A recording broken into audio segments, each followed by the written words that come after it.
자, 반갑습니다. 2013년 8월 25일, 여름 다 지나가고 이제 가을이죠. 이 뉴잉글랜드가 처음이신 분들은요, 여기 뉴잉글랜드 단풍을 이제 조금 있으면 보실 수 있습니다. 덥다 그랬는데, 금방 이제 선선하다 그러다가, 아이고 춥다 이런 소리 나오죠. 전에 한국에서 이곳을 방문하신 분들 하는 말이, 뉴잉글랜드에 이 집 있는, 그러니까 뭐 산이 있고 단풍이 있는 여기를 지나다니시면서 보고, 이런 이야기를 하시더라고요. 야, 저게 우편역서에 나오는 그림인데, 그리고 참 예쁩니다. 좋은 곳이죠. 그런데 찾기 시작하고 나면 여러분들 정신 없으실 거예요. 그래도 가끔 주변 한번 둘러보시죠. 여기가 주변이 참 보기 좋잖아요. 특히 가보셨는지 모르겠습니다만 여기 195번 내려가다가 왼쪽으로 들어가면 그 호스반 로드라고 하는 데 있죠. 그 뒤로해서 쭉 걸어가시면 이 위쪽으로 이렇게 나옵니다. 이쪽으로 한번 가보시면 괜찮아요. 멀리 갈 것도 없이 가까운데. 사실 먹고 살기도 바쁜 그런 세상에 삽니다. 그렇다 하더라도 아무리 바빠 이러다가 그냥 달고 다니면 계속 바빠지지 말아요. 혹시 아십니까? 유럽 관광협회가 조사한 것에 따르면요, 유럽에서 무례한 그 관광객을 나라별로 구분을 해놓은 게 있는데, 그 무례한 관광객 국가별로 1위가 중국이에요. 중국이니까. 3위가 누군지 아십니까? 3위가 미국이에요. 재밌는 게. 왜 그런가 하면, 이 미국 사람들은 유럽 문화를 감상할 줄 모른답니다. 돈 가지고 쫙 뿌리고 다니고, 놀러 다니고. 그리고 그 가운데 이 2위가 자랑스럽게도 한국입니다. 그런데 한국 사람들을 왜 그렇게 분리를 했는가 하면 빨리 그래서 그렇다. 무조건 빨리. 문화를 관광하는 것이 아니라 짜자락 가지고 촥 내려서 사진 짜작 찍고 따뜻하고 하는 거.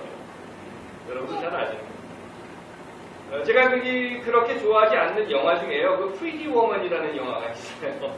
별로 좋아하지 않는데, 그런데 그 영화 중에 보시면 이런 장면이 나와요. 혹시 기억나시는지 모르겠습니다만, 그 여자 주인공 이름이 줄리아 로버트죠. 줄리아 로버트이 남자 주인공인 그 리처드 기어를 데리고 공원으로 가요. 그러면은 신발을 벗깁니다. 신발 벗기고 양발을 벗기고 맨발로 공원에 잔뜩 걸어다닐 수 있는. 어떠십니까, 여러분들? 신발 한번 벗어보죠. 그리고 흙을 한번 밟아보죠. 아니면 잔디를 한번 밟아보죠. 바쁘죠. 그래도 한 번쯤은 신발을 벗고 잔디를 한번 밟아보시는. 그러니까 기도할게요. 하나님께서 주신 바람, 물, 햇빛, 그리고 흙을 느낄 수 있는 마음을 이 계절에 갖게 하옵소서. 아멘. 성서라고 하는 것을요, 우리가 가지고 있는 성서 있지 않습니까? 이 성서라고 하는 것을 하나님의 나타내 보이심, 하나님의 역사하심에 따라서 구분을 하는 그런 신학자들은요, 대부분 세 개로 구분을 해요. 그 첫째는 성부의 시대. 그래서 하나님이 이제 아버지의 모습이라는 거죠. 하나님이 직접 손 끌고 다니면서 이건 먹어도 돼, 이건 먹으면 안 돼, 너 잘했어, 칭찬해주고 잘못했으면 엉덩이 한 대씩 때려주고 하는 아버지의 시대가 있는다면, 두 번째는 성자의 시대라고 하는데, 그건 예수가 이 땅 위에서 같이 있었던 시대라고 봅니다. 그때는 둘이 똑같이 다니는 거예요. 그래서 아버지 시대에는 자식은 책임이 없어요. 아버지가 다 시키는 대로 했고, 그리고 아버지 시대에는 나는 뭐 잘못해도 아버지가 대신 가서 너희 잘못했다 이렇게 하면 되는 거예요. 그런데 성자의 시대가 되면 그때는 예수하고 그리고 사람들이 같이 다닙니다. 같이 다니면서 못된 짓을 해도 같이 하고 잘한 짓을 해도 같이 하고 결국 책임도 반반씩 나누는 거예요. 친구 사이가 되는 거고, 예수가 떠나고 난 시대를 성령의 시대라고 하는데, 그 성령의 시대는 뭔가 하면 아버지도 없어, 친구도 없어, 이제는 너 혼자야. 그래서 모든 것들이 다 그 사람에게 책임이 있는 겁니다. 다시 말해서 내게 모든 것이 다 책임이 있는 그런 시대가 됩니다. 그리고 안타깝게도 오늘 우리가 살고 있는 이 시대는 성령의 시대입니다. 다시 말해서 여러분들 모두에게 다 책임이 있다는 거예요. 어디 딴 데 쳐다볼 거 없고, 아버지 이것도 필요 없고, 친구 붙잡아가지고 우리 반씩 내자 이것도 없는 거예요. 모든 것이 다 내 책임인 그런 시대에 우리가 살고 있습니다. 이런 시대에 살고 있는 우리들에게 구약성서가 들려주는 한 이야기가 있어요. 구약성서에 보시면 에스겔이라고 하는 선지자가 있는데, 이 선지자가 어느 날 하나님으로부터 이런 이야기를 들었답니다. 그리고 사람들에게 와서 이야기하는 거예요. 내가 하나님으로부터 이런 이야기를 들었는데 이제 내가 여러분들에게 이야기를 해줄게. 그리고 이야기를 합니다.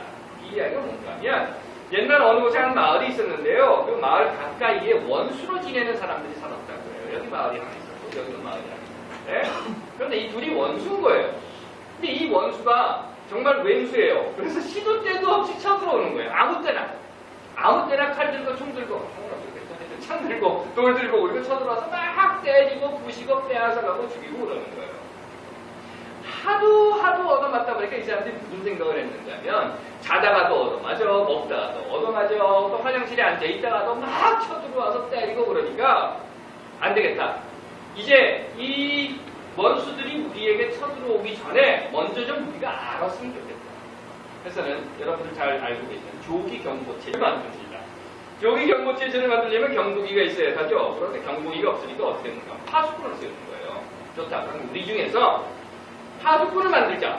이러다 이렇게 살아가지고 우리 정말 못 살겠다. 그러니까 파수꾼을 만들자. 그래서 파수꾼을 공개 채용을 합니다.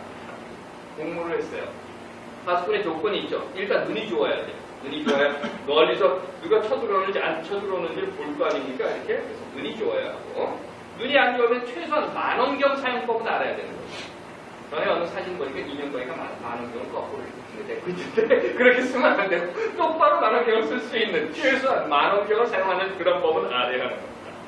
또 목소리가 좋아야 해요. 그렇죠? 목소리가 이러면 적이 쳐들어오는 걸 내가 봤다 하더라도 이러면 안 되는 거예요. 목소리가 커야 돼요. 그래서 목소리 좋은 소리로 막 적이 쳐들어온다 하고 소리 칠 수 있는 그런 사람이어야 합니다. 또 체력이 좋아야죠. 왜냐하면 8시간 근무해야 되니까 3824 3교대 하루에 8시간씩 다 있어야 돼요.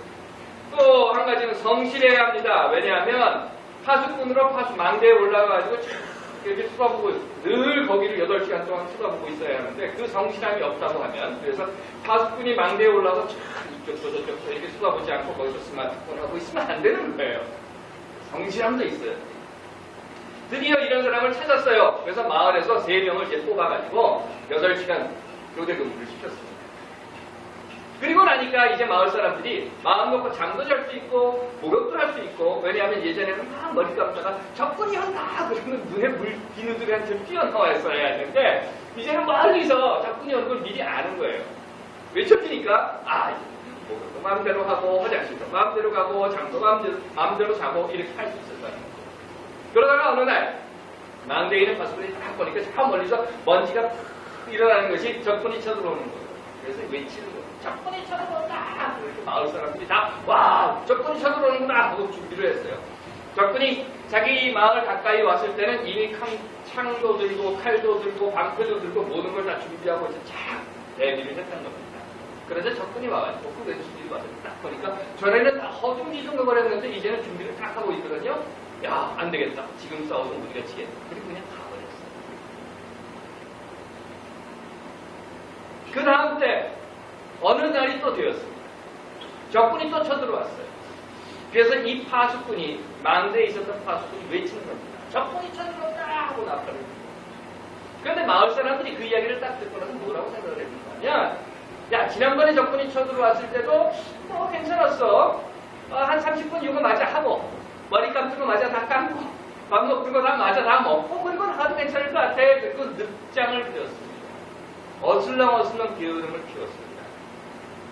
그러다가 결국은 저처럼 그래도 뭐 저야 뭐 비행기 놓치는 것밖에 없었지만 적군들이 쳐들어올 때 미처 대비를 못하고 칼에 맞아 죽고 잡혀가고 빼앗기고 마을이 불타버렸습니다.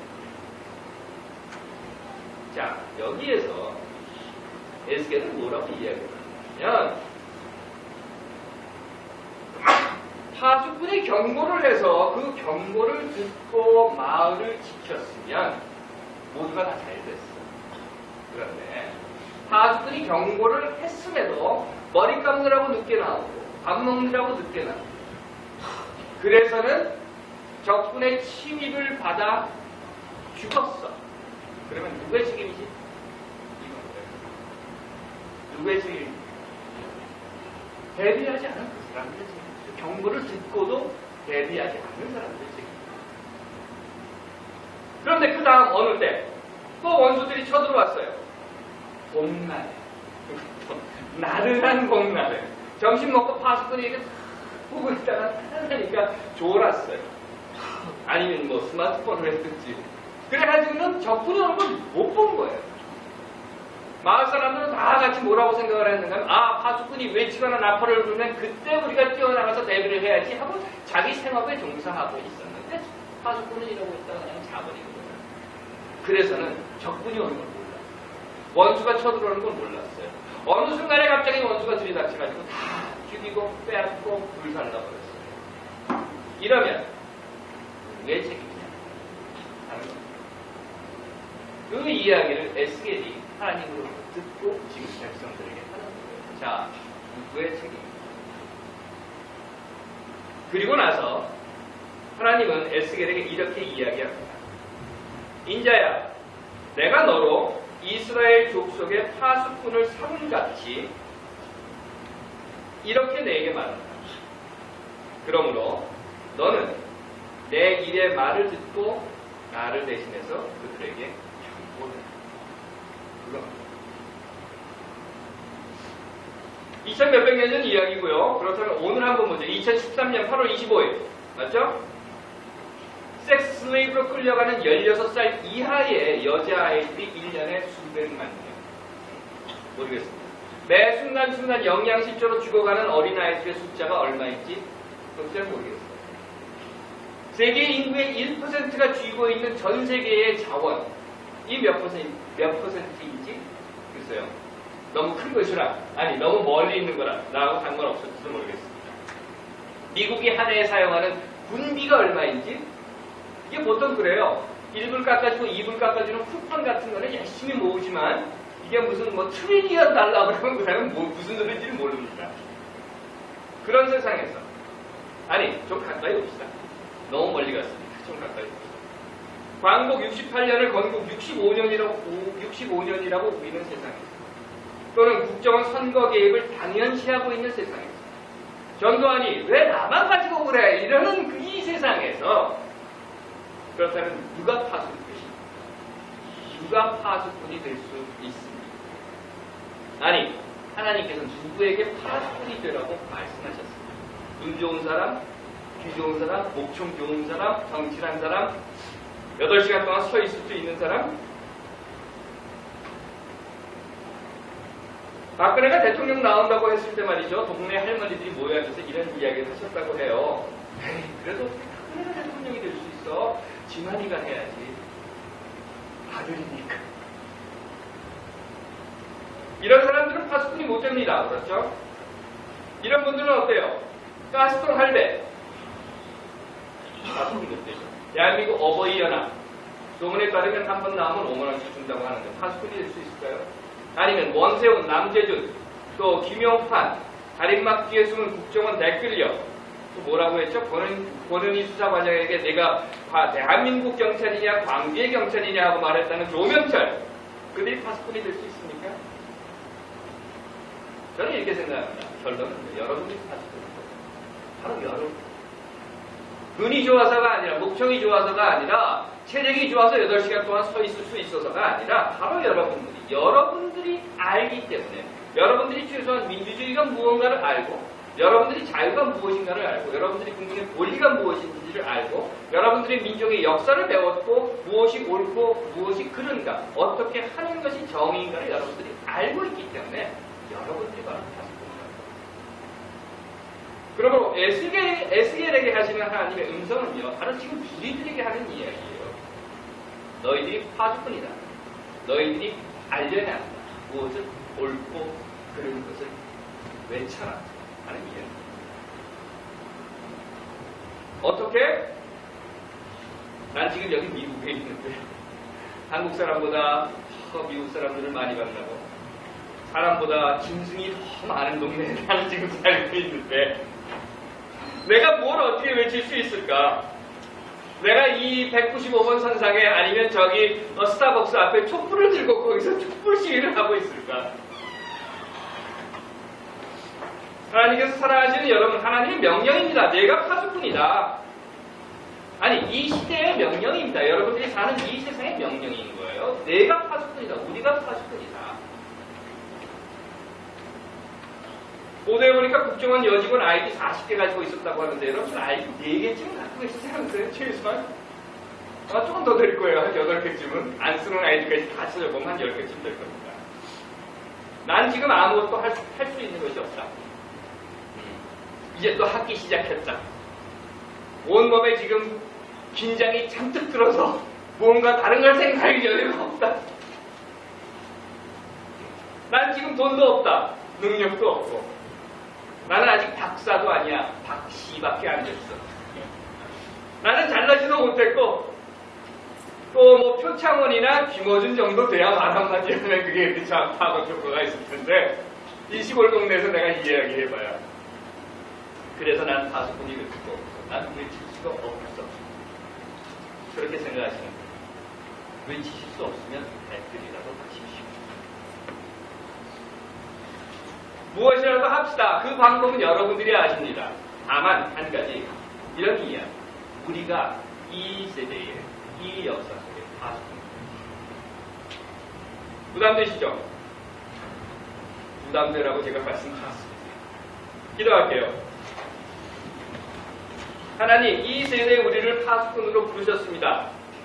우리가 파수꾼의 역할을 할 수 있도록 힘도, 용기도, 또한 이긴다고 하는 믿음도 주시옵소서. 아멘.